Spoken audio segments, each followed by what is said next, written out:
Hello, welcome to Jennifer's Magical Book Club. Today I am here to read a novel which is called The Call of the Wild. I'm going to continue reading from chapter 2, page 30. So I'm going to start. His development or retrogression was rapid. His muscles became hard as iron and he grew callous to all ordinary pain. He achieved an internal as well as external economy. He could eat anything, no matter how loathsome or indigestible. And once eaten, the juices of his stomach extracted the last particle of nutrients, and his blood carried it to the furthest reaches of his body, building it into the toughest and stoutest of tissues.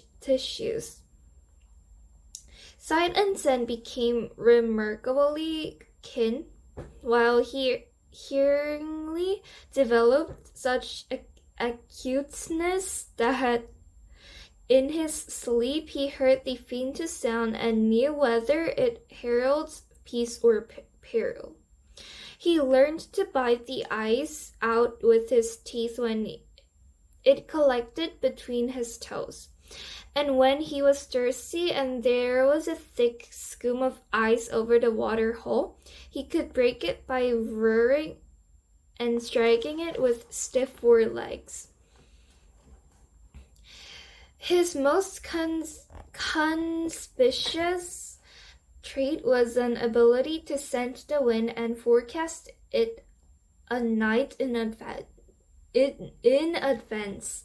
No matter how breathless the air when he dug his nest by tree or bank, the wind that later blew inevitably found him to leeward, sheltered and snug. And not only did he learn by experience, but instincts long that became alive again. The domesticated generations fell from him.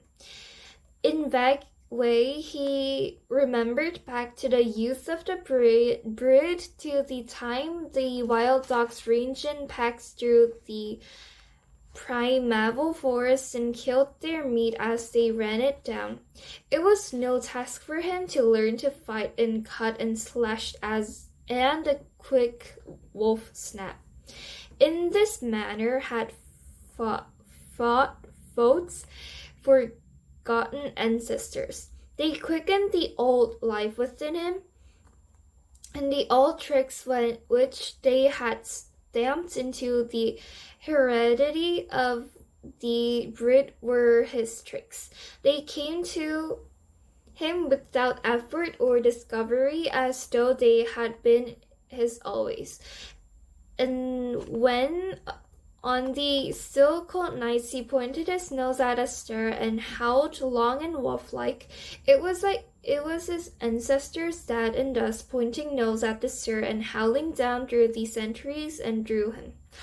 And his cadences were their cadences, the cadences which voiced their woe, and what to them was the meaning of the stillness and the cold and dark. Thus, as token of what a puppet thing life is, the ancient song surged through him, and he came into his own again. And he came because men had fought a yellow battle in the north, and because Manuel was a gardener's helper whose wages did not lap over the needs of his wife and divers small copies of himself. I'm done reading till chapter 2, so I'm going to come back with chapter 3 next time. See you later. Bye. Have a nice day.